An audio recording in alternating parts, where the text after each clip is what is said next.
바이블 GPS 제72일입니다. 성경을 읽는 바른 자세. 예수님 당시에 하나님이 주신 말씀을 지켜온 유대 민족의 히브리적인 사고와 알렉산더 대왕을 통해서 세계를 정복한 헬라적인 사고에는 많은 차이가 있습니다. 히브리적인 사고는 신 중심적이고 헬라적인 사고는 인간 중심적입니다. 그래서 성경에 나오는 하나님은 사람과는 차원이 다른 거룩함이 있지만 그리스 신화에 나오는 신들은 정말 인간적입니다. 제우스가 몰래 바람을 피우다 아내인 헤라 여신에게 혼이 나고 서로 질투하고 욕망으로 싸우는 모습은 인간보다 지나치다라는 생각이 들 정도입니다. 또 히브리적인 사고는 모든 사물을 관계를 통해서 바라봅니다. 예를 들어 내가 목이 마를 때 마시는 물은 선하고 의로운 물이지만 홍수로 범람하여 나를 공경에 빠뜨리는 물은 나쁘고 악한 물이 됩니다. 사람도 마찬가지입니다. 하나님과 좋은 관계에 있으면 선한 사람이고 나쁜 관계에 있으면 불의한 사람이 됩니다. 그래서 히브리적인 사고에서는 죄인이 의인이 되는데 아무 갈등이 없습니다. 하나님을 떠나 있으면 죄인이 되지만 회개하고 돌아오면 바로 의인이 되기 때문입니다. 하지만 헬라적인 사고는 좋은 것, 나쁜 것이 이미 결정되어 있습니다. 비싸고 잘 만들어진 시계는 좋은 시계이고 값싸고 허접하게 만들어진 시계는 나쁜 시계입니다. 하지만 히브리적인 사고로 보면 정말 필요한 자의 손목에 있으면 좋은 시계이고 비싼 거라고 그냥 모셔만 두고 쓰임받지 못하면 나쁜 시계가 됩니다. 또 헬라적인 사고는 논리 중심인데 반하여 히브리적인 사고는 직관적입니다. 예수님이 니고데모에게 바람은 제 맘대로 부는 법이다. 너는 바람 부는 소리를 듣지만 그 바람이 어디서 와서 어디로 가는지는 알지 못한다. 성령으로 태어나는 모든 사람도 이와 같다. 라고 하시는 설명은 머리보다는 느낌으로 다가옵니다. 이것을 논리적인 사고로 영이 무엇이냐부터 따지기 시작하면 인간의 이성을 뛰어넘는 하나님의 능력을 받아들이기 어려워집니다. 히브리적인 사고는 또한 동적입니다. 항상 움직입니다. 하나님께서 나는 나다, I am who I am 이라고 하셨을 때 이 비동사는 히브리적인 사고에서는 그냥 가만히 있는 동사가 아닙니다. 하나님이 하나님으로 존재하기 위해 계속 움직이고 있는 동사입니다. 그래서 임마누엘, 내가 너와 함께 있다 라는 뜻은 옆에 가만히 계시는 것이 아니라 내 삶의 필요를 채워주시며 일일이 관여하시고 대화하시고 일하고 계신다는 뜻입니다. 그래서 예수님은 내 아버지가 지금도 일하고 계시니 나도 일한다 라고 하셨습니다. 이 헬레니즘적 사고는 기독교의 교리를 세상에 설명하는 데 도움을 주기도 했지만 또 한편으로는 성경의 진리를 세상적인 사고로 혼합시켜 많은 이단들이 나오게 하기도 했습니다. 성령께서 오늘도 성경을 읽을 때 우리가 세상에서 배워온 헬라적인 관점으로 읽지 않고 성경적인 세계관으로 읽을 수 있도록 도와주시길 기도합니다. 오늘의 여정. 오늘은 제자 집중 사역으로 넘어가는 세 번째 유월절부터 마지막 초막절까지의 이야기를 읽습니다. 예수님은 세 번째 유월절의 사건인 오병이의 사건을 기점으로 이제는 이방 산간 지역을 주로 다니시며 제자 양육에 집중하십니다. 그러다 이방 여인인 가나안 여인의 간절한 호소와 믿음을 보시고 그녀의 귀신 들린 딸도 고쳐주십니다. 이방 지역인 갈릴리 호수 동편의 데가볼리 지역에 가셨는데 그것까지 소문을 듣고 몰려온 수많은 무리들의 모든 병, 말 못하고 듣지 못하는 사람을 비롯해서 걷지 못하는 사람, 보지 못하는 사람들을 다 고쳐주셨습니다. 그리고 배고픈 이들을 위해 빵 7개와 몇 마리의 생선으로 남자만 4,000명이 넘는 사람들을 또 먹여주시기도 하셨습니다. 한편 서로 앙숙이었던 바리새파 사람들과 사두개파 사람들은 예수님을 잡기 위해 하나가 되었습니다. 그들은 예수님께 하늘로부터 오는 증거를 보여달라고 졸랐습니다. 마치 보여주면 내가 믿을게 같은 태도입니다. 믿기 위해 증거를 보여달라는 게 아니라 사실은 트집을 잡기 위해 증거를 보여달라는 그들에게 예수님은 시대의 증거를 구별하라고 도전하시며 요나의 증거 외에는 보여줄 게 없다라고 하셨습니다. 그리고 그들의 교훈이 누룩과 같다며 조심하라고 제자들에게 당부하셨습니다.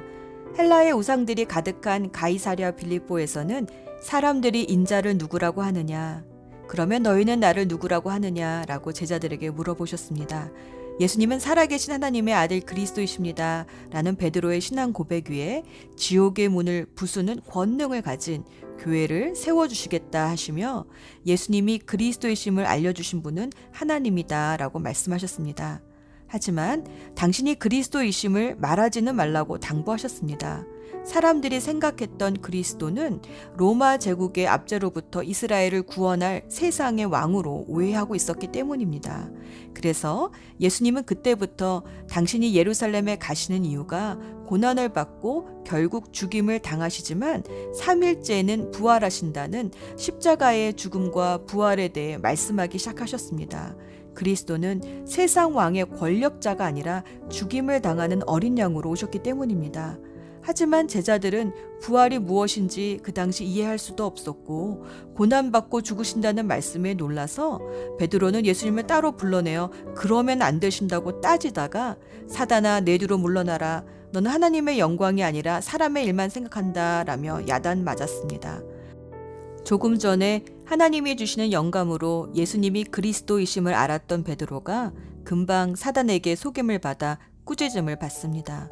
그리고 예수님은 자신을 따르는 길은 자기를 부인하고 매일 십자가를 지고 가는 길이라 알려주셨습니다.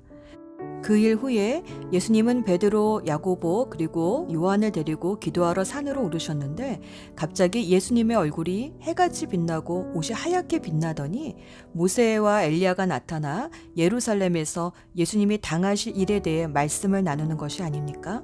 이 놀랍고 신기한 모습을 보고 내려오는데 산 아래에서는 제자들이 귀신 들린 아이를 고치지 못해 쩔쩔매고 있었습니다. 예수님은 제자들에게 겨자씨 하나만한 믿음이라도 있으면 산을 움직일 수 있다라고 도전하셨습니다.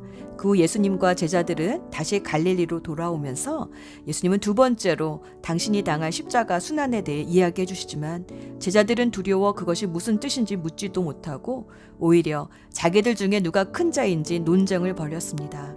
가버나움에 도착하신 예수님은 집으로 제자들을 불러 제자들에게 무엇 때문에 다투었느냐 물어보시고 첫째가 되려면 모든 사람의 종이 되어야 된다 하시며 주님의 이름으로 어린이 하나를 섬기는 것이 주를 섬기는 것이다 알려주셨습니다.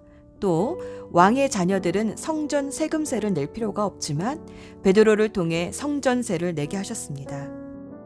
베드로가 형제가 자신에게 짓는 죄에 대해 몇 번까지 용서해 주어야 하느냐는 질문에는 10,000달란트 빚진 자와 100데나리온 빚진 자에 대한 비유를 통해서 형제를 용서하는 자가 하나님 아버지의 자비를 받는다는 것을 알려주셨습니다.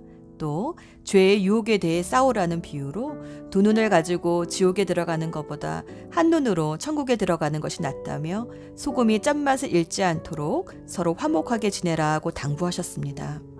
초막절이 다가오자 예수님의 형제들은 유명해지려면 유대로 가서 세상에 자신을 알리라 비아냥거렸지만 예수님은 내 때가 이르지 않았다며 동생들 먼저 올라가 절기를 지키라 하셨습니다. 하지만 후에 예수님은 하늘로 올라갈 때가 가까워진 것을 아시고 예루살렘으로 올라가십니다.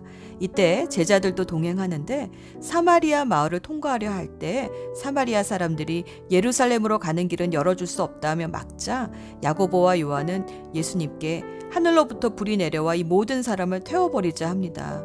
이때만 해도 야고보와 요한은 성질이 불같이 급했던 것 같습니다. 이제 초막절이 끝나면 예수님이 십자가에 달리시기까지는 6개월의 시간만 남았습니다. 예수님은 초막절 끝에 예루살렘 성전에 가셔서 자신이 이사야 선지자가 예언한 생수가 되시는 그리스도이심을 선포하시며 자신이 바로 빛과 진리이니 자신의 증언을 믿는 자들은 하나님께 속한 자들이다 말씀해 주셨습니다. 그러나 예루살렘 종교 지도자들의 적대감은 한층 더 고조되었습니다. 예수 전망대. 오늘은 요한복음의 예수님께 포커스를 맞추어 봅니다. 요한복음은 예수님이 하나님이심을 강조했습니다. 그래서 태초로 시작해서 예수님의 부활로 마무리했습니다. 사도 요한은 노년의 당시 예수님의 신성을 부인하는 이단 사상을 반박하기 위해 요한복음을 기록했습니다. 예수님의 신성을 부인하는 것은 복음의 본질을 부인하는 것입니다. 예수님은 우리에게 좋은 교훈과 가르침을 주셨지만 복음은 예수님의 교훈이 아니라 예수님 그분이십니다. 예수님의 죽으심과 부활을 전하는 것이 바로 복음입니다. 부활을 믿기 위해서는 예수님의 죽으심이 먼저 전제되어야 합니다. 요한복음 19장 34절에서 로마 군사가 옆구리를 창으로 찔러 그의 죽음을 확인했습니다. 전쟁터에서 잔뼈가 굳은 로마 군인은 생사를 확인하는 데는 전문가입니다. 또 니고데모가 가져온 향료와 삼배로 유대식 장례법 절차를 따라 아리마다 요셉의 새 무덤에 예수님의 시신을 두었습니다. 그 다음 날이 안식일이었기에 그들은 간단한 절차로 예수님의 시신을 거둘 수밖에 없었습니다. 안식일이 지난 주일 새벽 막달라 마리아가 예수님의 무덤에 가보니 돌이 굴러져 있었고 예수님의 시신이 사라져 있었습니다. 마리아는 예수님이 부활했을 것이라고는 꿈에도 생각하지 못했기에 너무 놀라 예수님의 시신을 누가 가져갔다라고 제자들에게 알려주었습니다. 깜짝 놀란 요한과 베드로가 달려서 예수님의 무덤에 와보니 예수님을 감쌌던 삼배가 그 형체 그대로 돌돌 말려 있었습니다. 요한은 삼배에 대해 자세히 묘사합니다.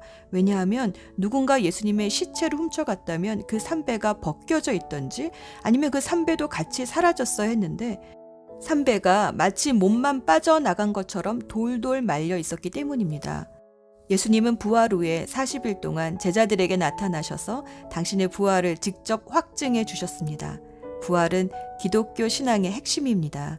이 부활에 대한 신앙 때문에 초대교회는 모진 핍박을 이겼고 덕분에 지금까지 복음을 전수해 올 수 있었습니다.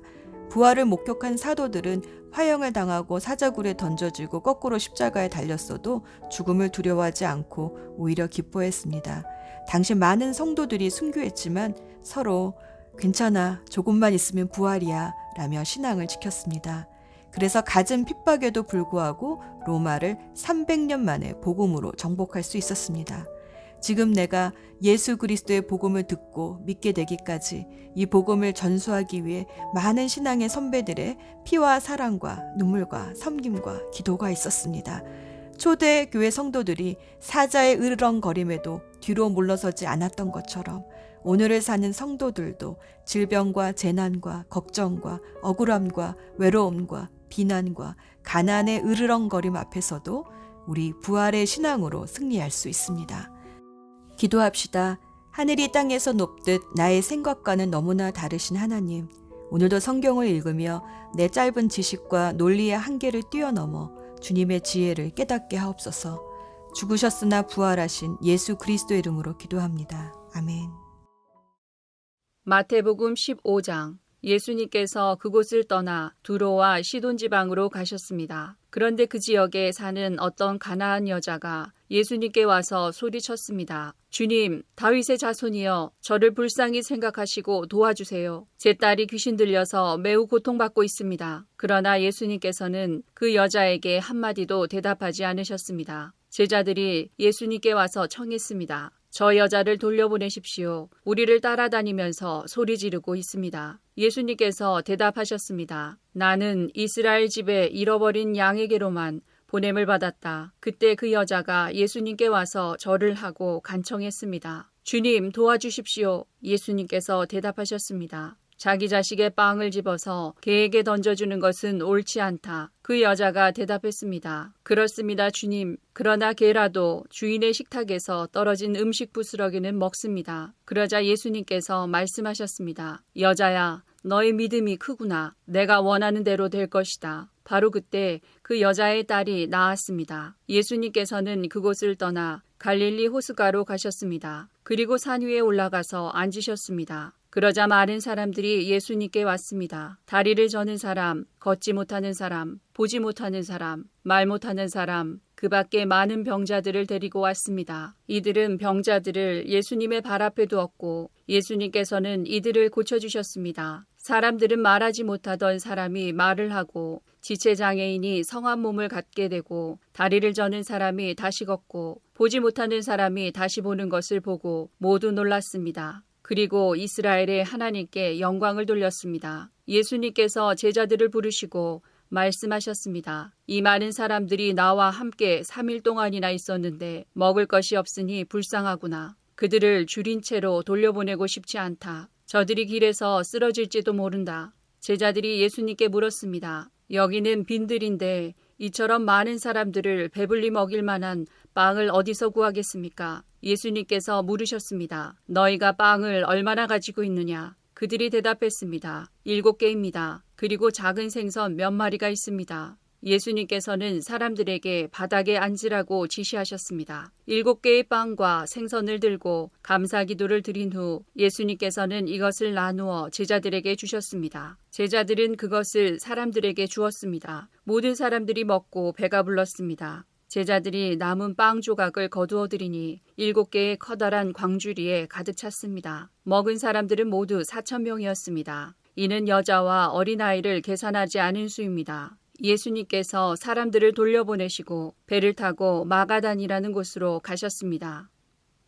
마태복음 16장. 바리새파 사람들과 사두개파 사람들이 예수님께 왔습니다. 이들은 예수님을 떠보려고 하늘에서 오는 증거를 보여달라고 하였습니다. 예수님께서 대답하셨습니다. 저녁 때에 너희는 하늘이 불그스레하니 내일은 맑겠구나 라고 말한다. 그리고 아침에 너희는 하늘이 불그스레하고 어둑어둑하니 오늘은 날씨가 굳겠구나 라고 말한다. 하늘의 모습은 구별할 줄 알면서 어찌 시대의 증거는 구별하지 못하느냐. 악하고 음란한 세대가 증거를 요구한다. 그러나 요나와 같은 증거 외에는 아무것도 받지 못할 것이다. 그리고 나서 예수님께서는 그들에게서 떠나셨습니다. 마가복음 7장. 예수님께서 그곳을 떠나 두로 지방으로 가셨습니다. 예수님께서 어느 집에 들어가셨습니다.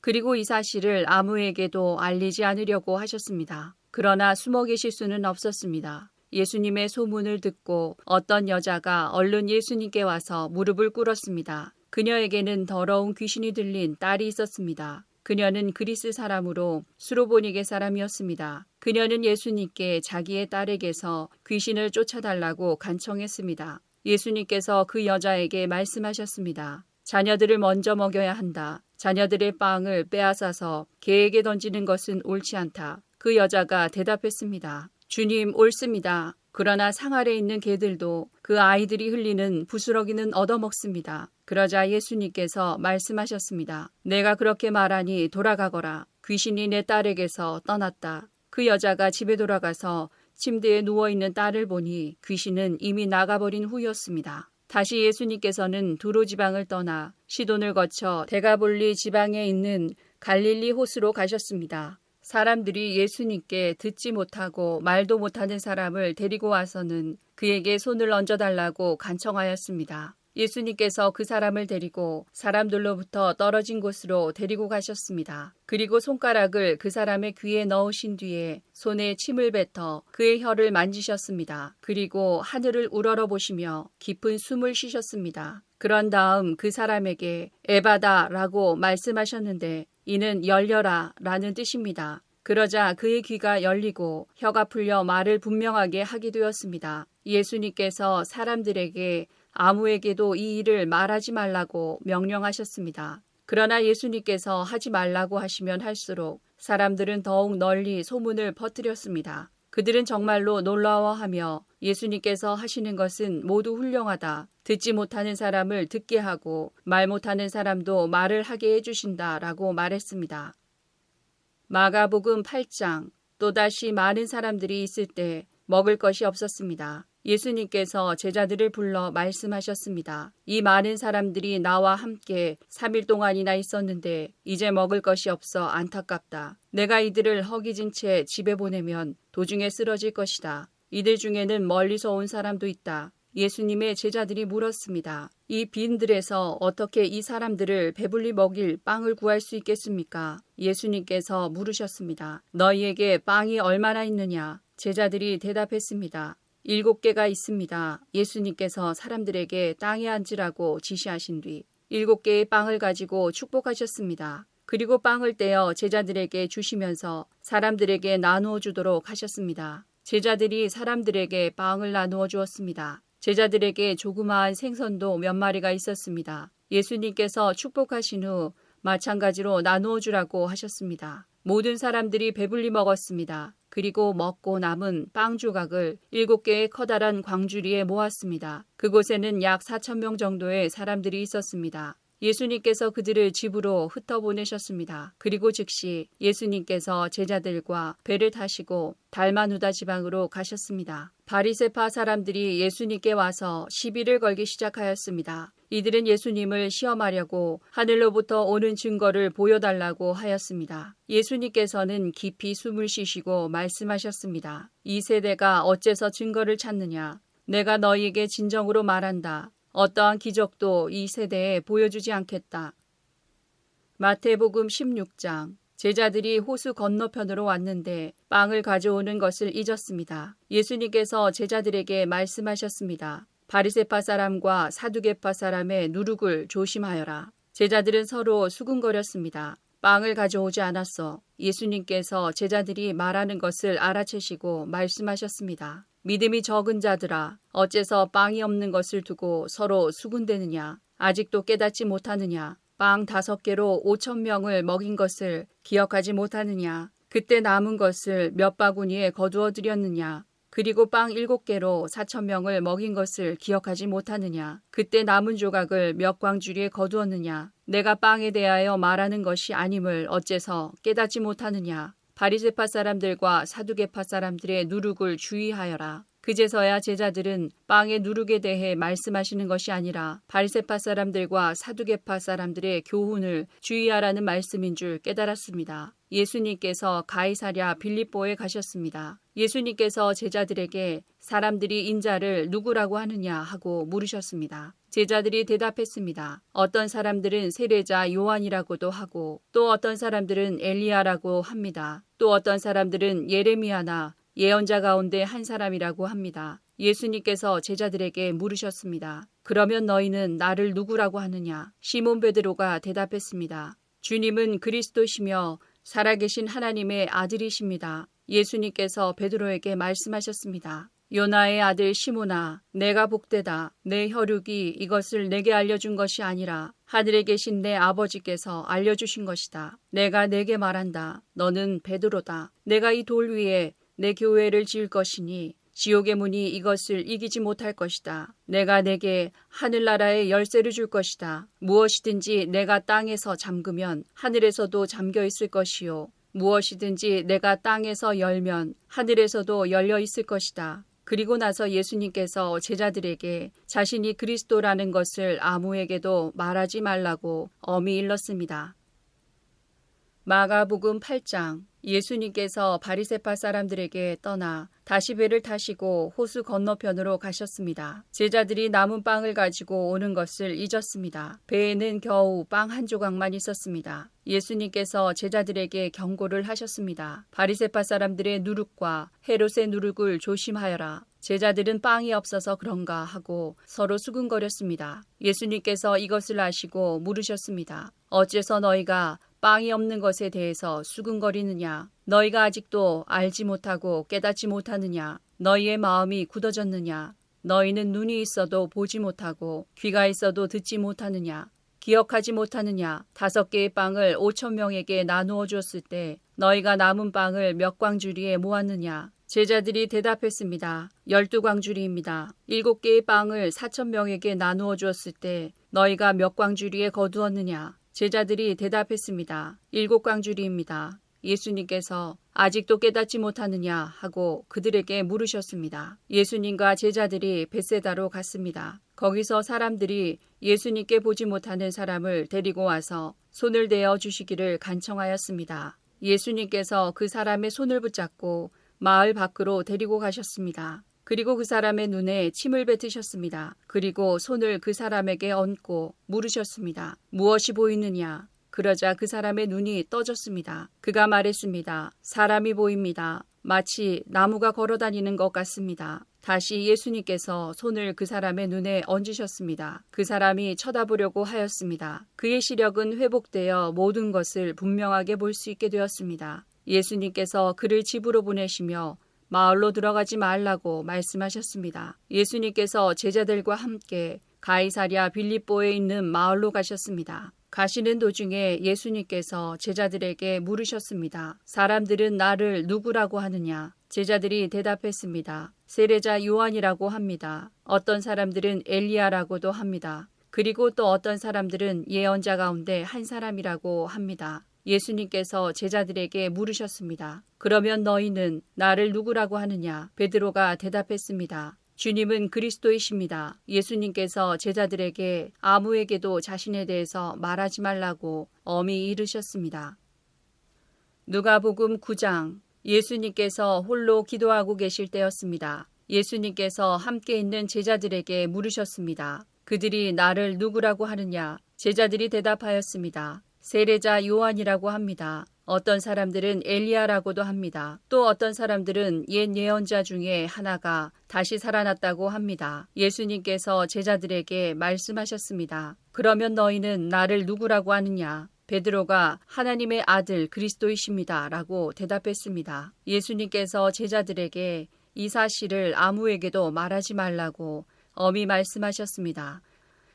마태복음 16장. 그때부터 예수님께서는 자신이 예루살렘에 반드시 가야만 하며 거기서 장로들과 대제사장 그리고 율법학자들에게 고난을 받아 결국엔 죽임을 당하지만 3일째 되는 날에 다시 살아나실 것을 제자들에게 설명하기 시작하셨습니다. 그러자 베드로가 예수님을 붙들고 말렸습니다. 절대로 그럴 수 없습니다, 주님. 이런 일이 결코 일어나지 않을 것입니다. 예수님께서 돌아서며 베드로에게 말씀하셨습니다. 사탄아, 내 뒤로 썩 물러가라. 내가 나를 넘어지게 한다. 너는 하나님의 일을 생각지 않고 오직 사람의 일만 생각하는구나. 그때 예수님께서 제자들에게 말씀하셨습니다. 만일 누구든지 나를 따라오려면 자기를 부정하고 자기 십자가를 지고 나를 따르라. 누구든지 자기 목숨을 건지려고 하는 사람은 잃을 것이다. 그러나 누구든지 나를 위하여 자기 목숨을 잃는 사람은 얻을 것이다. 만일 어떤 사람이 온 세상을 얻고도 자기 영혼을 잃으면 무슨 소용이 있겠느냐? 사람이 무엇과 자기 영혼을 바꿀 수 있겠느냐? 인자는 아버지의 영광을 가지고 천사들과 함께 올 것이다. 그때는 사람의 행위대로 갚아줄 것이다. 내가 너희에게 진정으로 말한다. 여기 서 있는 사람 가운데 몇몇은 인자가 자신의 나라에 오는 것을 볼 때까지 죽음을 맛보지 않을 사람도 있다. 마가복음 8장. 예수님께서 인자가 많은 고통을 받고 장로들과 대제사장과 율법학자들에게 배척을 당하며 죽임을 당하고 3일 뒤에 다시 살아날 것을 제자들에게 가르치셨습니다. 예수님께서 드러내놓고 말씀을 하시니 베드로가 예수님을 붙들고 말렸습니다. 예수님께서 돌아서서 제자들을 보시고 베드로를 꾸짖으셨습니다. 사탄아, 내 뒤로 썩 물러나라. 너는 하나님의 일을 생각지 않고 사람들의 일을 생각하는구나. 예수님께서 제자들과 사람들을 불러 말씀하셨습니다. 누구든지 나를 따르려면 자기를 부인하고 자기 십자가를 지고 나를 따라오너라. 누구든지 자기 목숨을 구하고자 하면 잃을 것이다. 누구든지 나와 복음을 위하여 자기 목숨을 버리면 목숨을 구할 것이다. 만일 온 세상을 얻고도 자기의 생명을 잃는다면 무슨 유익이 있겠느냐? 사람이 자기 영혼을 무엇과 바꾸겠느냐? 누구든지 이 음란하고 죄가 많은 세대에서 나와 내 말을 부끄럽게 여기면 인자도 아버지의 영광으로 천사들과 함께 올 때 그를 부끄럽게 여길 것이다. 마가복음 9장. 예수님께서 말씀하셨습니다. 내가 너희에게 진정으로 말한다. 여기 서 있는 사람 가운데서 몇 사람은 죽기 전에 하나님 나라가 권세 있게 오는 것을 볼 것이다. 누가복음 9장. 인자가 많은 고통을 받고 장로들과 대제사장들과 율법학자들에게 배척을 받아야 한다. 또한 죽임을 당한 후 3일째 되는 날에 다시 살아날 것이다. 예수님께서 모두에게 말씀하셨습니다. 누구든지 나를 따라오려거든 자기를 부인하고 매일 자기 십자가를 지고 나를 따르라. 자기의 생명을 건지려고 하는 사람은 잃을 것이다. 그러나 나를 위해 자기 생명을 잃는 사람은 자기 생명을 건질 것이다. 만일 이 세상을 모두 얻고도 자기를 잃거나 빼앗기면 무슨 유익이 있느냐? 누구든지 나와 내 말을 부끄러워하면 인자도 자신의 영광과 아버지의 영광과 거룩한 천사의 영광으로 올 때 그를 부끄러워할 것이다. 내가 진정으로 말한다. 여기 서 있는 사람 중에 몇 사람은 죽기 전에 하나님의 나라를 볼 것이다. 마태복음 17장. 6일 뒤에 예수님께서는 베드로와 야고보 그리고 야고보의 동생 요한을 데리고 따로 높은 산에 올라가셨습니다. 그들 앞에서 예수님의 모습이 변화되었습니다. 예수님의 얼굴은 해같이 빛나고 옷은 빛처럼 희게 되었습니다. 그때 모세와 엘리야가 나타나 예수님과 함께 말씀을 나누었습니다. 베드로가 예수님께 말했습니다. 주님, 우리가 여기 있는 것이 좋습니다. 원하신다면 제가 여기에 천막 3개를 세우겠습니다. 하나는 주님을 위해, 또 하나는 모세를 위해, 그리고 마지막 하나는 엘리야를 위해서 말입니다. 베드로가 말하는 동안에 갑자기 빛나는 구름이 그들 위를 덮고 그 속에서 이는 내가 사랑하며 기뻐하는 아들이다. 너희는 그의 말을 들어라 하는 소리가 들려왔습니다. 제자들이 그 소리를 듣고 얼굴을 땅에 대고 엎드리며 무서워하였습니다. 예수님께서 그들에게 오셔서 어루만지시며 말씀하셨습니다. 일어나라, 무서워하지 마라. 제자들이 눈을 들어보니 아무도 보이지 않고 예수님만 혼자 계셨습니다. 산 아래로 내려올 때에 예수님께서 제자들에게 당부하셨습니다. 인자가 죽음에서 다시 살아날 때까지 너희가 본 것을 아무에게도 말하지 마라. 제자들이 예수님께 여쭈었습니다. 어째서 율법학자들은 그리스도가 오기 전에 엘리야가 먼저 와야 한다고 말하는 것입니까? 예수님께서 대답하셨습니다. 엘리야가 와서 모든 것을 회복시킬 것이다. 그러나 내가 너희에게 말한다. 엘리야는 이미 왔다. 그런데 사람들은 그를 알아보지 못하고 그에게 자기들 마음대로 하였다. 이처럼 인자도 그들로부터 고통을 받을 것이다. 그때서야 제자들이 예수님께서 세례자 요한을 두고 말씀하셨다는 것을 깨달았습니다. 마가복음 9장 6일 뒤에 예수님께서 베드로, 야고보, 그리고 요한을 데리고 높은 산에 올라가셨습니다. 이 제자들 앞에서 예수님의 모습이 변하였습니다. 예수님의 옷이 하얗게 빛났습니다. 세상에 어떤 사람도 그렇게 희게 빨 수 없을 정도로 새하얗게 되었습니다. 엘리야가 모세와 함께 제자들 앞에 나타나 예수님과 더불어 말씀을 나누었습니다. 베드로가 예수님께 말했습니다. 선생님, 우리가 여기 있는 것이 좋겠습니다. 우리가 천막 셋을 세우겠습니다. 하나는 선생님을 위해, 하나는 모세를 위해, 그리고 또 하나는 엘리야를 위해서입니다. 베드로는 무엇을 말하는지 알지 못했습니다. 왜냐하면 그들이 두려움에 빠져 있었기 때문입니다. 구름이 그들을 덮었습니다. 그리고 그 구름 가운데서 목소리가 들렸습니다.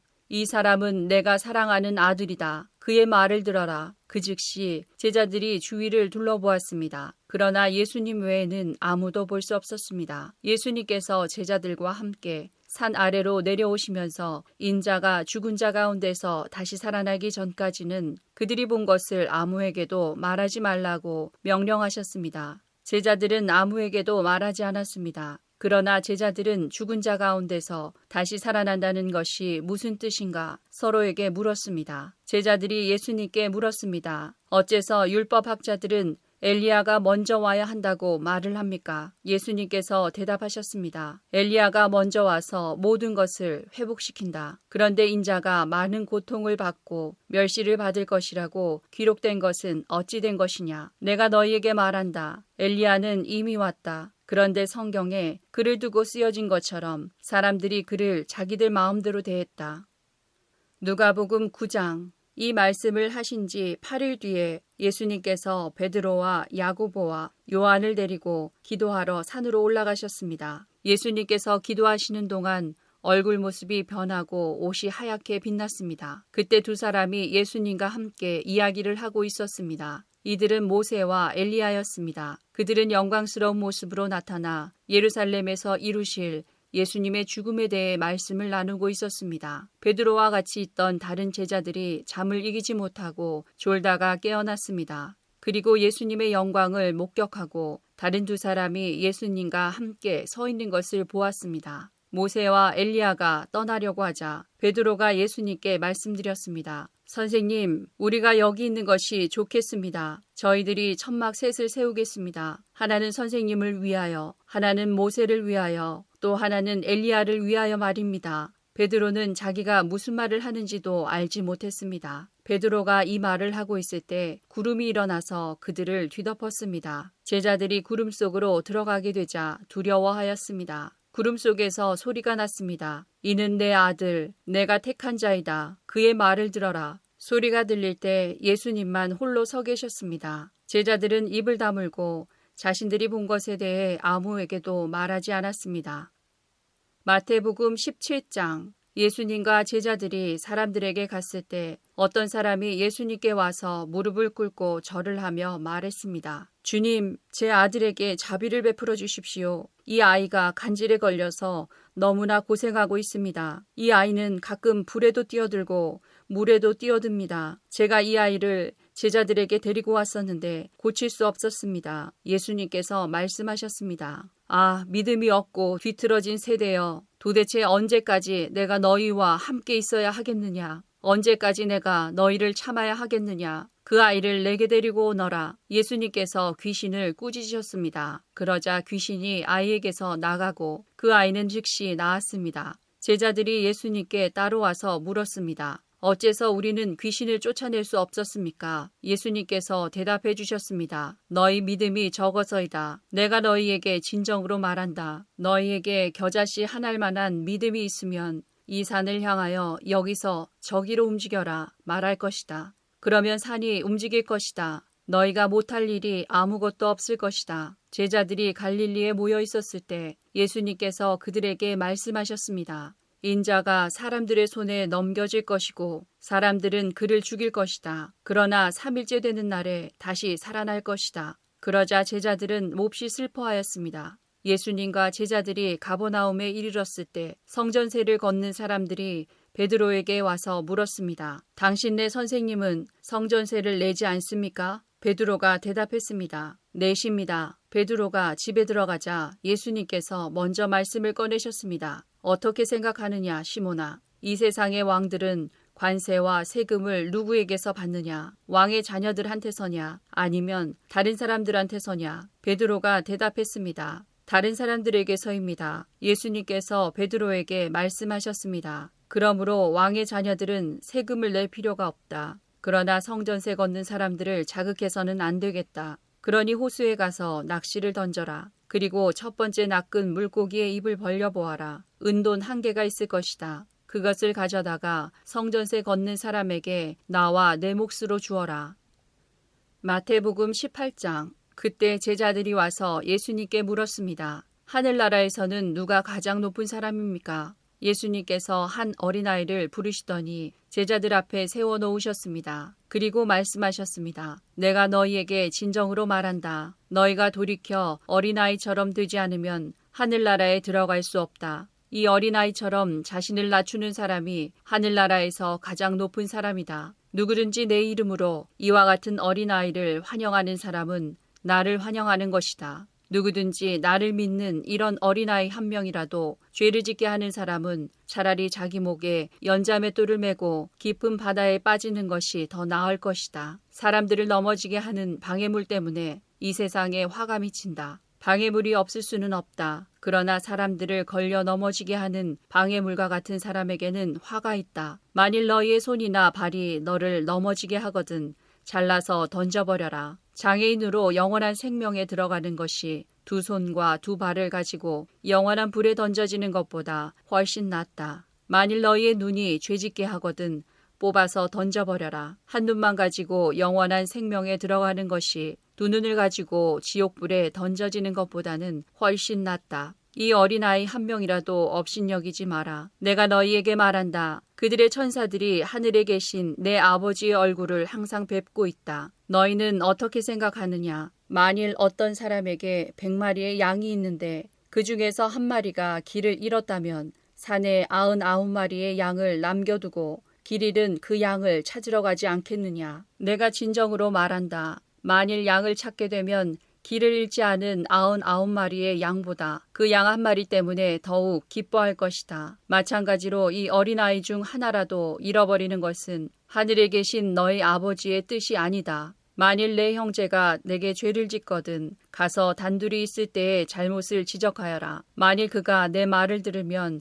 내 형제를 얻은 것이다. 그러나 만일 내 말을 듣지 않으면 한두 사람을 데리고 다시 가거라. 그래서 내가 하는 모든 말에 2-3사람의 증인을 대라. 만일 그들의 말도 들으려고 하지 않으면 교회에 말하여라. 만일 교회의 말도 듣지 않으려고 하면 이방 사람이나 세리처럼 여겨라. 내가 너희에게 진정으로 말한다. 너희가 이 세상에서 묶은 것은 하늘에서도 묶여 있을 것이다. 이 세상에서 너희가 푼 것은 하늘에서도 풀려 있을 것이다. 다시 너희에게 진정으로 말한다. 너희 가운데 두 사람이 이 세상에서 마음을 같이하여 무엇을 구하면 하늘에 계신 내 아버지께서 이루어 주실 것이다. 두세 사람이 나의 이름으로 모인 곳에는 나도 그들 가운데 있을 것이다. 그때 베드로가 예수님께 와서 물었습니다. 주님, 형제가 제게 죄를 지으면 몇 번이나 용서해 주어야 합니까? 7번까지입니까? 예수님께서 대답하셨습니다. 7번까지가 아니라 7번씩 70번까지라도 용서해 주어야 한다. 그러므로 하늘나라는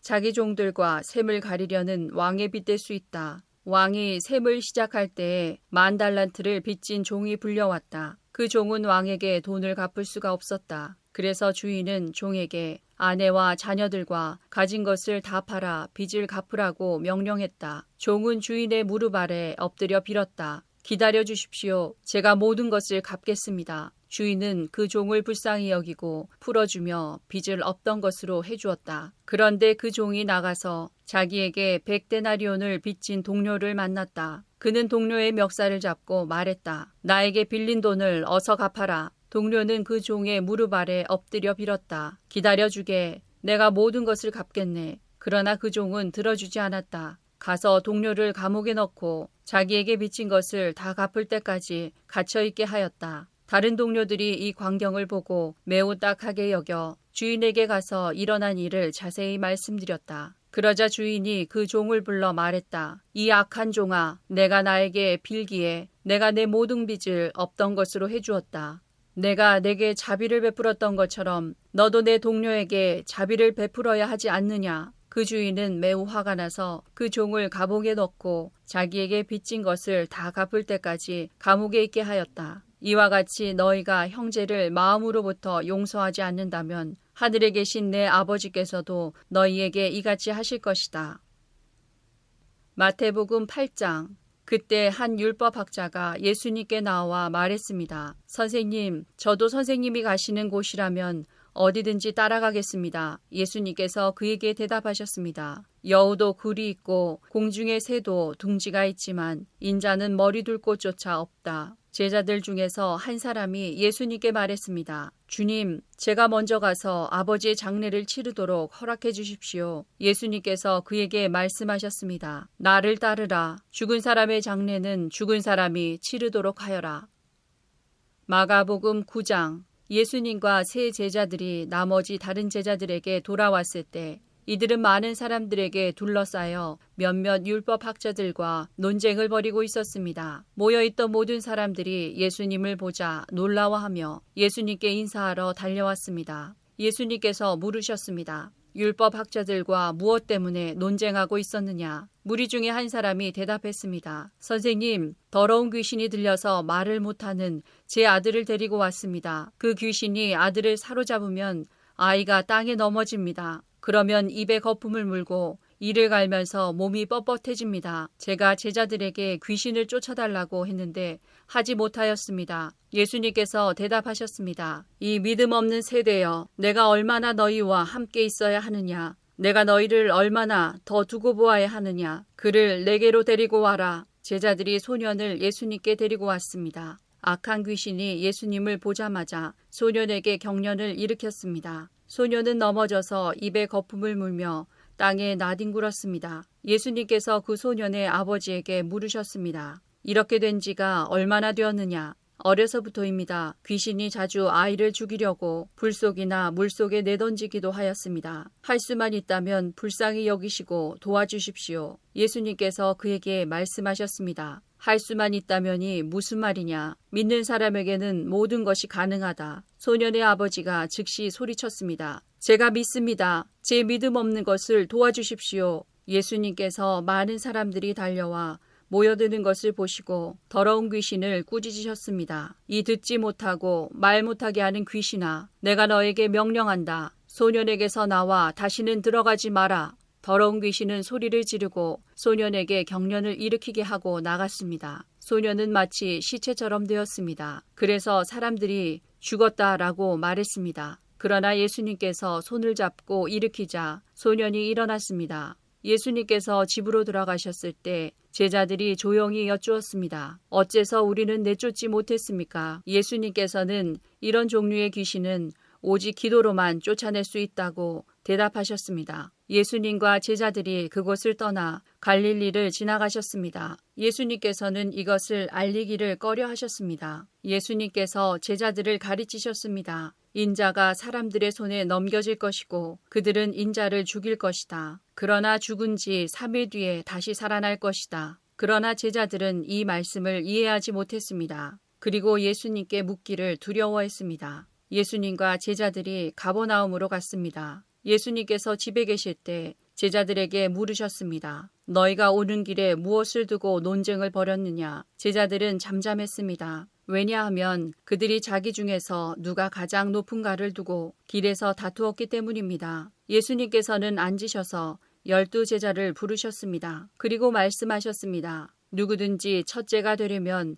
다른 모든 사람보다 나중이 되어야 하고 모든 사람의 종이 되어야 한다. 그리고 한 아이를 데려와 제자들 가운데 세우셨습니다. 그 아이를 팔에 안으시고 말씀하셨습니다. 누구든지 내 이름으로 이런 어린이 하나를 받아들이면 나를 받아들이는 것이다. 또 누구든지 나를 받아들이는 사람은 나를 받아들인 것이 아니라 나를 보내신 분을 받아들인 것이다. 요한이 예수님께 말했습니다. 선생님, 선생님의 이름으로 귀신을 내쫓는 사람을 보고 하지 못하게 하였습니다. 그것은 그 사람은 우리를 따르지 않는 사람이기 때문입니다. 예수님께서 말씀하셨습니다. 그를 막지 마라. 내 이름으로 기적을 행하고 곧바로 나에 대해서 나쁜 말을 하는 사람은 없다. 우리에게 반대하지 않는 사람은 우리 편이다. 내가 너희에게 진정으로 말한다. 누구든지 너희가 그리스도의 사람이기 때문에 마실 물 한 잔을 건네주는 사람은 결코 상을 잃지 않을 것이다. 또 나를 믿는 어린아이들 가운데 하나를 죄짓게 하는 사람은 차라리 커다란 연자맷돌을 목에 걸고 바다에 빠지는 것이 더 낫다. 만일 내 손이 죄짓게 한다면 그것을 잘라버려라. 두 손을 가지고 지옥에 꺼지지 않는 불 속으로 던져지는 것보다 장애인으로 영원한 생명을 누리는 곳에 들어가는 것이 훨씬 낫다. 만일 내 발이 죄짓게 한다면 그것을 잘라버려라. 두 발을 가지고 지옥에 던져지는 것보다 저는 발로 하늘나라에 들어가는 것이 더 낫다. 만일 내 눈이 죄짓게 한다면 그것을 뽑아버려라. 두 눈을 가지고 지옥에 던져지는 것보다 한 눈만 가지고 하나님 나라에 들어가는 것이 더 낫다. 지옥에서는 벌레도 죽지 않으며 불이 꺼지지도 않는다. 모든 사람이 소금 절이듯 불로 절여질 것이다. 소금은 좋은 것이다. 그러나 만일 소금이 짠맛을 잃으면 무엇으로 다시 짜게 하겠느냐. 서로가 소금을 지니고 화목하게 지내라. 누가복음 9장. 다음 날 산에서 내려왔을 때 많은 사람들이 예수님을 맞이했습니다. 그 사람들 중에 한 사람이 예수님께 외쳤습니다. 선생님, 제 아들의 병을 고쳐주십시오. 하나뿐인 아들입니다. 악한 영이 아이를 사로잡으면 갑자기 아이가 소리를 지릅니다. 또 아이에게 경련을 일으켜 입에 거품을 물게 합니다. 그리고 아이에게 상처를 입히며 여간에서 떠나려고 하지 않습니다. 제가 선생님의 제자들에게 쫓아달라고 간청하였지만 그들은 할 수 없었습니다. 예수님께서 대답하셨습니다. 아, 믿음이 없고 비뚤어진 세대여. 내가 얼마나 오랫동안 너희와 함께 있으면서 참아야 하겠느냐. 내 아들을 이리 데리고 오너라. 소년이 올 때 마귀가 그를 넘어뜨려 경련을 일으키게 하였습니다. 예수님께서 더러운 영을 꾸짖으시고 소년을 고쳐주셨습니다. 그리고 그 아버지에게 돌려보냈습니다. 사람들은 모두 하나님의 위대하심에 놀랐습니다. 사람들이 모두 예수님이 하신 일을 보고 놀라고 있을 때 예수님께서 제자들에게 말씀하셨습니다. 너희는 이 말을 귀담아 들어라. 인자가 사람들의 손에 넘겨질 것이다. 그러나 제자들은 이러한 예수님의 말씀을 이해하지 못하였습니다. 제자들이 이해하지 못하도록 그 뜻이 감추어져 있었습니다. 또한 제자들은 이 말씀에 대해 예수님께 묻기를 두려워하였습니다. 제자들 사이에 누가 가장 큰 자인가를 놓고 말다툼이 일어났습니다. 예수님께서 제자들이 마음속으로 무엇을 생각하는지를 아시고 한 어린이를 옆에 세우셨습니다. 그리고 말씀하셨습니다. 누구든지 내 이름으로 이런 어린이 하나를 맞아들이는 사람은 나를 맞아들이는 것이다. 또한 누구든지 나를 맞아들이는 사람은 곧 나를 보내신 분을 맞아들이는 것이다. 너희 중에 가장 작은 자가 가장 큰 사람이다. 요한이 대답했습니다. 선생님, 어떤 사람이 선생님의 이름으로 마귀를 내쫓는 것을 보았는데 그 사람이 우리와 함께 다니지 않으므로 그렇게 못하게 막았습니다. 예수님께서 요한에게 그를 막지 마라. 너희를 반대하지 않는 사람은 너희를 이롭게 하는 사람이다 라고 말씀하셨습니다. 예수님께서 하늘로 올라가실 때가 가까워오자 예수님께서는 예루살렘에 올라가기로 하셨습니다. 예수님께서 사람들을 미리 보냈습니다. 그들은 가서 예수님을 모실 준비를 하려고 어떤 사마리아 마을로 들어갔습니다. 그런데 마을 사람들이 예수님께서 예루살렘을 향하여 가시는 것을 반기지 않았습니다. 이것을 보고 예수님의 제자인 야고보와 요한이 말했습니다. 불이 하늘에서 내려와 이 사람들을 모두 태워버리라고 하면 어떻겠습니까? 그러나 예수님께서 그들을 꾸짖으셨습니다. 그리고 다른 마을로 가셨습니다. 그들이 길을 가고 있을 때 어떤 사람이 예수님께 말했습니다. 선생님이 어디를 가시든지 저도 따라가겠습니다. 예수님께서 그에게 말씀하셨습니다. 여우도 굴이 있고 하늘의 새들도 둥지가 있다. 그러나 인자는 머리를 둘 곳이 없다. 예수님께서 또 다른 사람에게 말씀하셨습니다. 나를 따라오너라. 그러자 그 사람이 말했습니다. 먼저 제 아버지의 장례를 치르게 해주십시오. 예수님께서 그에게 말씀하셨습니다. 죽은 사람들에게 죽은 자를 묻게 하고 너는 가서 하나님 나라를 전파하여라. 또 다른 사람이 말했습니다. 주님, 저는 따라가겠습니다. 다만 먼저 가족들에게 작별 인사를 하게 해주십시오. 예수님께서 그에게 말씀하셨습니다. 누구든지 쟁기를 잡고 뒤를 돌아보는 사람은 하나님 나라에 알맞지 않다. 요한복음 7장. 이 일이 있은 후 예수님께서는 갈릴리 지방을 다니셨습니다. 유대인들이 예수님을 죽이려고 했기 때문에 유대에서 다니기를 원하지 않으셨던 것입니다. 유대인들의 명절인 초막절이 가까웠습니다. 그래서 예수님의 동생들은 예수님께 형님의 제자들도 형님이 행하는 일들을 볼 수 있도록 이곳을 떠나 유대로 가십시오. 누구나 자기가 하는 일이 은밀하게 행해지지 않고 사람들에게 알려지기를 바라는 법입니다. 형님이 이런 일들을 행하고 계시다면 자신을 온 세상에 알리십시오. 라고 말했습니다. 예수님의 동생들이 이렇게 말한 것은 그들도 예수님을 믿지 않았기 때문이었습니다. 그래서 예수님께서는 그들에게 이런 말씀을 하셨습니다. 내 때는 아직 오지 않았다. 하지만 너희 때는 항상 준비되어 있다. 세상이 너희는 미워할 수 없겠지만 나는 미워하고 있다. 이는 내가 세상에 대하여 또 세상이 행하는 일들에 대하여 악하다고 증언하기 때문이다. 너희는 명절을 지키러 올라가거라. 나는 이번 명절에는 올라가지 않겠다. 내 때가 아직 이르지 않았다. 예수님께서는 이 말씀을 하시고 그냥 갈릴리에 머물러 계셨습니다. 그러나 예수님의 동생들이 명절을 지키러 올라간 후 예수님께서는 사람들의 눈에 띄지 않게 은밀히 올라가셨습니다. 그래서 유대인들은 명절에 예수님을 찾으며 그분이 어디 계시냐고 물었습니다. 사람들 사이에서는 예수님에 대한 여러 말이 오고 갔습니다. 그는 좋은 사람이다 라고 말하는 사람이 있는가 하면 아니다. 오히려 그는 군중들을 속이고 있다 라고 말하는 사람도 있었습니다. 그러나 사람들은 유대인들을 두려워했기 때문에 아무도 예수님에 대하여 드러내놓고 말하는 사람이 없었습니다. 명절이 절반가량 지났을 무렵 예수님께서는 성전 뜰에 올라가 가르치기 시작하셨습니다. 그러자 유대인들은 이 사람은 배운 것도 없는데 어떻게 저런 지식을 갖고 있을까 하며 놀라워했습니다. 그래서 예수님께서는 그들에게 이렇게 대답하셨습니다. 내 교훈은 내 것이 아니라 나를 보내신 분에게서 온 것이다. 누구든지 하나님의 뜻을 행하기를 원하는 사람이라면 나의 교훈이 하나님께로부터 온 것인지 또는 내가 내 자신의 교훈을 말하는 것인지 알 것이다. 자기 자신의 교훈을 말하는 사람은 자기의 영광을 추구하기 위해 말하지만 그를 보내신 분의 영광을 추구하는 사람은 진실하며 그에게는 거짓이 없다. 모세가 너희에게 율법을 주지 않았느냐? 그런데 너희 중에 율법을 지키는 사람이 한 사람도 없도다. 너희는 왜 나를 죽이려고 하느냐? 사람들이 이렇게 대답했습니다. 당신은 귀신이 들렸소. 누가 당신을 죽이려고 한단 말입니까? 예수님께서 그들에게 말씀하셨습니다. 내가 한 가지 일을 했는데 너희가 모두 놀라고 있다. 모세가 너희에게 할례를 주었다. 그러나 사실 그 할례는 모세에게서 시작된 것이 아니라 조상들에게서 시작된 것이다. 그래서 너희는 안식일에도 사람들에게 할례를 베푸는 것이다. 모세의 율법을 범하지 않도록 하기 위해 사람이 안식일에 할례를 받는데 내가 안식일에 온몸을 건강하게 해주었다고 해서 어찌 내게 화를 냈냐? 너희는 겉모양만 보고 판단하지 말고 올바른 평가에 따라 판단하여라. 이때 예루살렘 사람 중에는 이렇게 말하는 사람들이 있었습니다. 이 사람이 사람들이 죽이려고 하는 바로 그 사람이 아니냐. 보아라, 그가 여러 사람 앞에서 드러내놓고 말하여도 사람들은 그에게 아무 대꾸도 하지 못하는데 혹시 지도자들도 이 사람을 정말로 그리스도로 알고 있는 것이 아닌가. 하지만 우리는 이 사람이 어디서 왔는지 알고 있다. 그리스도가 오실 때에는 그분이 어디서 오시는지 아무도 알지 못한다. 그러자 예수님께서는 성전 뜰에서 가르치실 때 큰 소리로 말씀하셨습니다. 너희는 나를 알며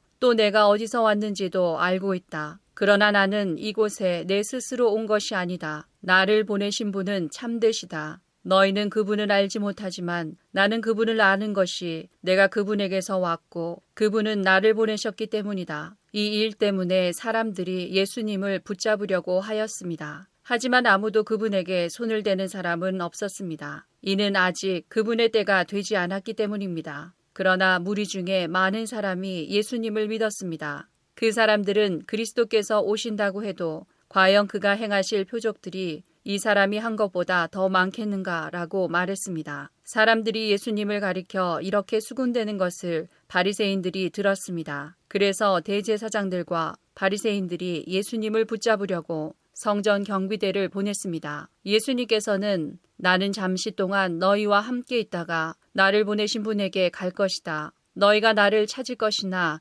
찾아내지 못할 것이며 내가 있는 곳에 너희는 올 수도 없다 라고 말씀하셨습니다. 유대인들은 자기들끼리 이런 말을 하였습니다. 이 사람이 어디로 가려고 하기에 우리가 자기를 찾아내지 못할 것이라고 하는가? 그리스의 여러 도시로 가서 그리스 사람들을 가르치려고 하는가? 너희는 나를 찾을 것이나 찾아내지 못할 것이며 내가 있는 곳에 너희는 올 수도 없다라고 말한 것은 무슨 뜻인가? 축제가 절정에 달한 명절 마지막 날에 예수님께서 서서 큰 소리로 말씀하셨습니다. 누구든지 목마르거든 내게로 와서 마셔라. 나를 믿는 사람은 성경이 말한 대로 그의 배에서 생수의 강이 흘러나올 것이다. 이것은 예수님께서 자기를 믿는 사람들이 장차 받을 성령에 대하여 하신 말씀이었습니다. 그러나 예수님께서 아직 영광을 받으시지 않았기 때문에 사람들에게 아직은 성령이 계시지 않았습니다. 사람들 중에서는 이 말씀을 듣고 이분은 참으로 장차 오시리라 예언된 그 예언자이다 라고 말하는 사람들이 있었습니다. 또는 다르게 이분은 그리스도다 라고 말하는 사람들도 있었고 그리스도는 갈릴리에서 나오지 않을 것이다. 성경에는 그리스도가 다윗의 후손 중에서 나오고 다윗이 살던 마을 베들레헴에서 태어나실 것이라고 기록되어 있다라고 말하는 사람들도 있었습니다. 그래서 예수님 때문에 군중은 서로 편이 갈리게 되었습니다. 그들 중에 예수님을 붙잡으려는 사람들이 있었지만 예수님께 손을 대는 사람은 아무도 없었습니다. 성전 경비대가 예수님을 잡지 못한 채 대제사장들과 바리새인들에게 돌아오자 대제사장들과 바리새인들이 왜 그를 데려오지 않았느냐라고 물었습니다. 성전 경비대가 대답했습니다. 그 사람처럼 말한 사람은 이때까지 한 사람도 없었습니다. 그러자 바리새인들이 성전 경비대에게 되물었습니다. 너희도 미혹을 당한 것은 아니겠지. 관원들이나 바리새인들 중에 그를 믿은 사람이 누가 있느냐? 아무도 없다. 율법을 알지 못하는 이 군중이나 그를 믿는데 그들은 저주받은 사람들이다. 그들 중에 한 사람으로서 전에 예수님께 왔던 니고데모가 그들에게 말했습니다. 우리의 율법에 따르면 먼저 그 사람의 말을 들어보지 않거나 그가 행한 것을 알아보지 않고는 그 사람에게 죄가 있다고 판단하지 않습니다. 다른 사람들이 대답했습니다. 당신도 갈릴리 출신이요? 성경을 연구해 보시오. 그러면 당신도 갈릴리에서는 예언자가 나오지 않는다는 사실을 알게 될 것이요. 이 말을 하고는 그들은 각자 자기 집으로 돌아갔습니다.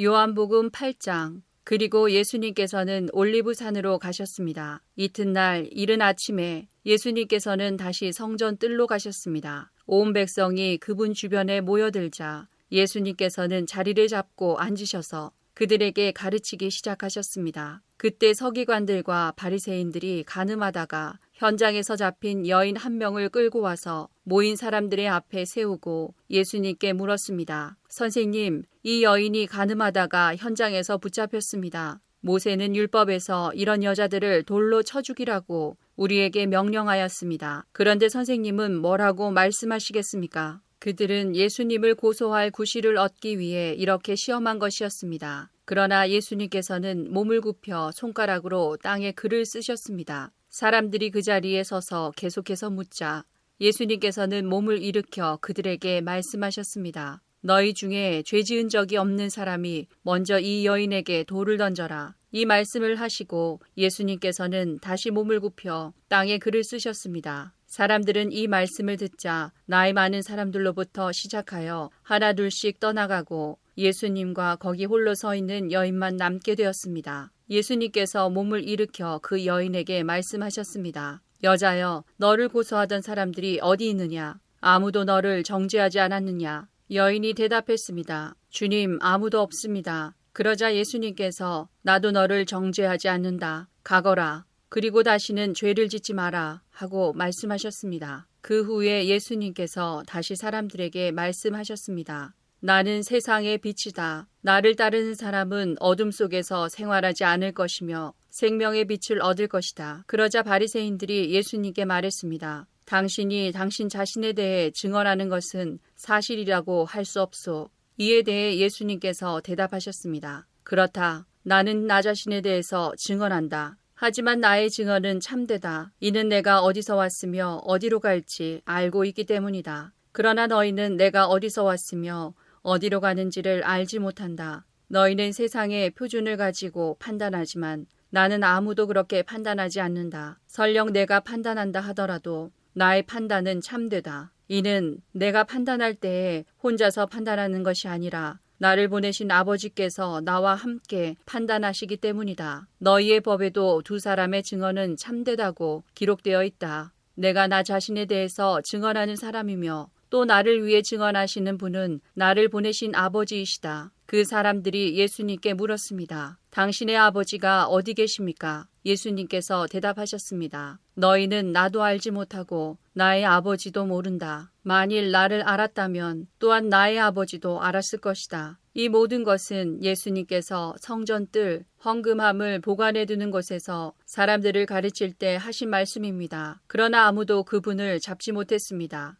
이는 아직 그분의 때가 오지 않았기 때문입니다. 예수님께서는 다시 사람들에게 말씀하셨습니다. 나는 멀리 떠날 것이다. 너희가 나를 찾겠지만 너희는 너희 죄 가운데서 죽을 것이다. 너희는 내가 가는 곳에 올 수 없다. 그러자 유대인들이 말했습니다. 그가 너희는 내가 가는 곳에 올 수 없다라고 말한 것으로 보아 혹시 자살을 하려고 하는 것인가? 예수님께서 말씀하셨습니다. 너희는 아래에서 왔으나 나는 위에서 왔다. 너희는 이 세상에 속하였지만 나는 이 세상에 속하지 않았다. 그래서 내가 너희에게 너희 죄 가운데서 죽을 것이라고 말했던 것이다. 너희가 만일 내가 이런 주장을 하는 사람이라는 것을 믿지 않는다면 너희는 참으로 너희 죄 가운데서 죽을 것이다. 그들이 물었습니다. 도대체 당신은 누구십니까? 예수님께서 대답하셨습니다. 나는 처음부터 너희에게 줄곧 이야기했던 바로 그 사람이다. 나는 너희와 너희를 심판할 것에 관하여 이야기할 것이 많다. 하지만 나를 보내신 분은 참되시며 나 역시 그분에게서 들은 것을 세상에 말한다. 사람들은 예수님께서 자기들에게 아버지에 대하여 말씀하고 계시다는 사실을 깨닫지 못했습니다. 그래서 예수님께서는 그들에게 이런 말씀을 하셨습니다. 너희는 인자를 높이 든 후에야 내가 바로 그 사람인 것과 내가 한 이 모든 일들이 내 스스로 한 것이 아니라 아버지께서 내게 가르쳐 주신 대로 말하는 것임을 알게 될 것이다. 나를 보내신 분은 나와 함께 계신다. 나는 언제나 그분을 기쁘시게 하는 일만 하므로 그분은 나를 혼자 내버려 두지 않으신다. 예수님께서 이 말씀을 하자 많은 사람이 그분을 믿었습니다. 예수님께서 자기를 믿는 유대인들에게 말씀하셨습니다. 너희가 나의 가르침을 꼭 붙들고 있으면 진정 나의 제자이다. 그때에 너희는 진리를 알게 되고 진리가 너희를 자유롭게 할 것이다. 유대인들이 예수님께 여쭈었습니다. 우리는 아브라함의 자녀들입니다. 우리는 지금까지 아무에게도 종이 되어 본 적이 없습니다. 그런데 어떻게 당신은 우리가 자유롭게 될 것이라고 말합니까? 예수님께서 대답하셨습니다. 내가 너희에게 진리를 말한다. 죄를 짓는 사람마다 죄의 종이다. 종은 영원히 가족이 될 수 없다. 그러나 아들은 영원히 가족의 한 사람이다. 그러므로 아들이 너희를 자유롭게 하면 너희는 참으로 자유로워질 것이다. 나는 너희가 아브라함의 자녀인 것을 안다. 그러나 내 말이 너희 속에 없기 때문에 너희는 나를 죽이려 하고 있다. 나는 내 아버지와 함께 있을 때에 본 것을 너희에게 말하고 너희는 너희의 아버지에게서 들은 것을 행한다. 그들이 말했습니다. 우리의 아버지는 아브라함입니다. 예수님께서 말씀하셨습니다. 너희가 정말 아브라함의 자녀들이라면 아브라함이 행했던 일을 너희도 행했을 것이다. 그러나 너희는 지금 하나님께 들은 것을 너희에게 말하는 나를 죽이려 하고 있다. 아브라함은 이와 같은 일을 결코 행하지 않았다. 너희는 너희의 아버지가 했던 일을 하고 있는 것이다. 그들이 말했습니다. 우리는 사생아가 아닙니다. 하나님만이 우리의 유일한 아버지이십니다. 예수님께서 그들에게 말씀하셨습니다. 진정 하나님이 너희의 아버지라면 너희는 나를 사랑했을 텐데 너희는 그러지 않았다. 그것은 내가 하나님께로부터 왔고 지금 여기에 와 있기 때문이다. 나는 스스로 온 것이 아니다. 하나님 그분이 나를 보내셔서 여기에 와 있는 것이다. 너희가 내 말을 이해하지 못하는 이유가 무엇인지 아느냐? 그것은 너희가 내 말을 알아들을 수 없기 때문이다. 너희는 너희 아버지 마귀에게 속하여 너희 아버지 마귀가 시키는 대로 하기를 원한다. 마귀는 처음부터 살인자였다. 마귀 속에는 진리가 없기 때문에 마귀는 진리 안에 서지 못한다. 마귀는 거짓말쟁이요. 거짓말쟁이의 아버지이므로 그가 거짓말을 할 때에 자신의 말을 하는 것이다. 그러나 나는 너희에게 진리를 말한다. 바로 이것이 너희가 나를 믿지 않는 이유이다. 너희 중에 내가 죄인이라고 증명해 보일 수 있는 사람이 있느냐? 그런데 내가 진리를 말하는데도 너희는 왜 나를 믿지 않느냐? 하나님께 속한 사람은 하나님께서 하시는 말씀을 듣는 법이다. 이는 너희가 하나님의 말씀을 듣지 않는 것은 너희가 하나님께 속해 있지 않기 때문이다. 유대인들이 예수님께 대답했습니다. 당신은 사마리아 사람이고 귀신이 들린 게 분명합니다. 우리가 틀렸습니까? 예수님께서 대답하셨습니다. 나는 귀신 들린 것이 아니다. 나는 내 아버지께 영광을 돌리지만 너희는 내게 영광을 돌리지 않는다. 나는 나 자신을 위해 영광을 구하지 않는다. 나를 위하여 영광을 구하는 분이 계시는데 그분은 심판자이시다. 내가 너희에게 진리를 말한다. 누구든지 나의 말을 지키는 사람은 영원히 죽지 않을 것이다. 유대인들이 예수님께 말했습니다. 이제 우리는 당신이 귀신 들린 것을 알겠소. 아브라함과 예언자들도 죽었습니다. 그런데 당신은 누구든지 나의 말을 지키면 그는 영원히 죽음을 맛보지 않을 것이다 라고 말합니다. 당신이 우리 조상 아브라함보다 더 위대하단 말입니까? 아브라함은 죽었고 예언자들도 죽었습니다. 당신은 자신이 어떤 존재라고 생각하십니까? 예수님께서 대답하셨습니다. 내가 나를 영광되게 한다면 그 영광은 아무것도 아니다. 나를 영광되게 하는 분은 나의 아버지이시다. 그분은 너희가 우리 하나님이라고 부르는 바로 그분이시다. 너희는 그분을 모르지만 나는 그분을 안다. 만일 내가 그분을 모른다고 한다면 나도 너희처럼 거짓말쟁이가 될 것이다. 그러나 나는 그분을 알고 그분의 말씀을 지킨다. 너희의 조상 아브라함은 내 날을 볼 것을 생각하며 기뻐하였다. 그는 그날을 보았고 기뻐하였다. 유대인들이 예수님께 말했습니다.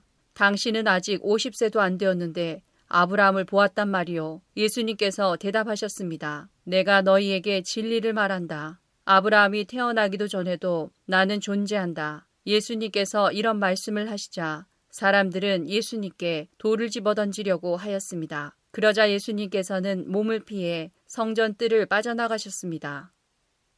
요한복음 9장. 예수님께서 걸어가실 때 나면서부터 안못 보는 사람을 보셨습니다. 예수님의 제자들이 예수님께 물었습니다. 선생님, 이 사람이 이렇게 안못 보는 사람으로 태어난 것이 누구의 죄 때문입니까? 이 사람 때문입니까? 아니면 그의 부모 때문입니까? 예수님께서 대답하셨습니다. 이 사람이나 그의 부모가 죄를 지어 이렇게 된 것이 아니다. 이 사람이 나면서부터 앞을 보지 못한 것은 하나님의 일을 그 사람의 생애를 통해 나타내기 위해서이다. 우리는 낮이 계속되는 동안 나를 보내신 분의 일을 계속해야 한다. 아무도 일할 수 없는 밤이 올 것이다. 내가 세상에 있는 동안 나는 세상의 빛이다. 예수님께서는 이 말씀을 하신 후 땅에 침을 뱉어 그것으로 진흙을 만드셨습니다. 그리고 그 진흙을 앞을 보지 못하는 사람의 눈에 발랐습니다. 예수님께서 그 사람에게 말씀하셨습니다. 실로암 샘에 가서 씻어라. 실로암은 보냄을 받았다라는 뜻입니다. 그 사람은 샘으로 가서 씻었고 앞을 보게 되어 돌아왔습니다. 그 사람의 이웃이나 전에 이 사람이 구걸하던 것을 본 적이 있던 사람들이 물었습니다.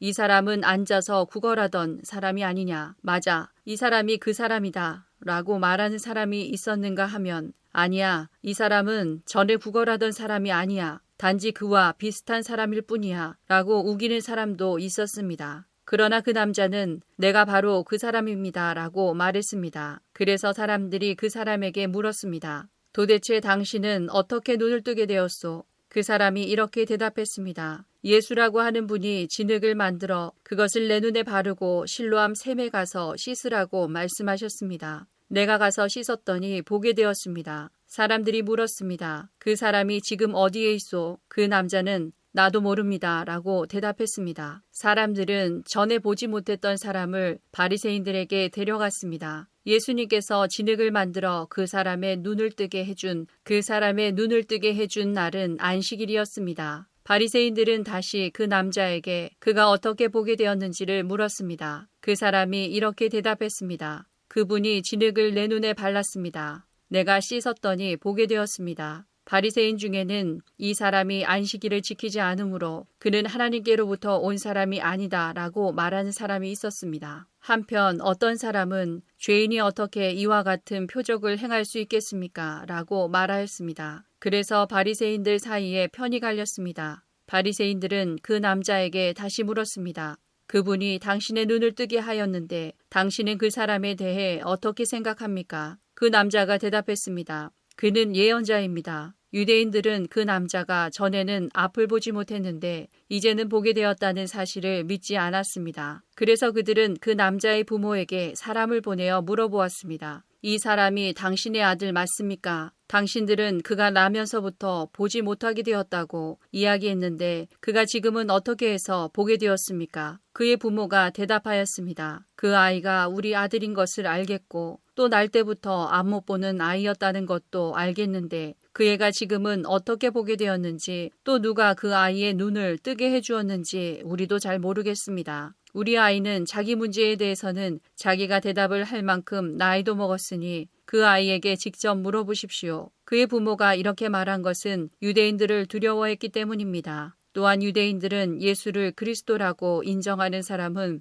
누구든지 회당에서 쫓아내기로 이미 결정했기 때문입니다. 그래서 그 사람의 부모가 그가 나이를 먹었으니 그에게 직접 물어보십시오 라고 대답했던 것입니다. 바리새인들은 전에 보지 못했던 사람을 두 번째로 불러 그에게 말했습니다. 하나님께 영광을 돌리시오. 우리는 그 사람이 죄인인 것을 알고 있소. 그가 대답했습니다. 그분이 죄인인지 아닌지는 모르겠습니다. 다만 제가 아는 한 가지는 전에 제가 앞을 보지 못했으나 이제는 본다는 사실입니다. 그들이 물었습니다. 그가 당신에게 무슨 행동을 했고 그가 어떻게 당신 눈을 뜨게 했소? 그 사람이 그들에게 대답했습니다. 내가 이미 당신들에게 다 말해주었는데 왜 들으려 하지 않습니까? 무엇을 다시 듣고 싶으십니까? 당신들도 그분의 제자가 되려고 그러십니까? 그러자 바리새인들은 그 사람에게 욕을 하며 말했습니다. 당신은 그의 제자일지 모르지만 우리는 모세의 제자들이요. 우리는 하나님께서 모세에게 말씀하셨다는 것을 압니다. 하지만 이 사람에 대해서는 그가 어디서 왔는지조차 모릅니다. 그 남자가 대답했습니다. 정말 이상한 일입니다. 그 사람이 나의 눈을 고쳐주었는데도 당신들은 그가 어디서 왔는지 모른다니 말입니다. 우리는 하나님께서 죄인의 말은 듣지 않으시지만 경건하게 하나님의 뜻을 행하는 사람의 말은 들으신다고 알고 있습니다. 나면서부터 앞 못 보는 사람의 눈을 뜨게 하였다는 말을 들어본 사람은 아무도 없습니다. 그분이 하나님으로부터 오신 분이 아니라면 아무것도 할 수 없었을 것입니다. 이 말에 바리새인들은 이렇게 대답했습니다. 당신은 날 때부터 죄가 가득한 사람인데 우리를 가르치려 하는가? 그리고는 그 사람을 쫓아내버렸습니다. 예수님께서 바리새인들이 회당에서 그 사람을 쫓아냈다는 소식을 듣고 그 사람을 찾아 말씀하셨습니다. 너는 인자를 믿느냐? 그 남자가 대답했습니다. 선생님, 인자가 누구신지 말씀해 주십시오. 제가 그분을 믿겠습니다. 예수님께서 그에게 말씀하셨습니다. 너는 이미 그분을 보았다. 지금 너와 함께 이야기하고 있는 사람이 바로 그 사람이다. 그러자 그 사람은 주님, 제가 믿습니다. 라고 말하면서 예수님 앞에 무릎을 꿇었습니다. 예수님께서 말씀하셨습니다. 나는 심판하러 이 세상에 왔다. 보지 못하는 사람들은 보게 하고 보는 사람들은 보지 못하게 하기 위해서이다. 예수님께서 이 말씀을 하실 때 거기서 이 말씀을 들은 바리새인 몇 사람이 예수님께 물었습니다. 우리도 앞을 보지 못한단 말이요. 예수님께서 대답하셨습니다. 너희가 앞을 보지 못하는 사람들이라면 죄가 없겠지만 지금 너희가 우리는 본다고 말하니 너희 죄가 아직 있다. 요한복음 10장.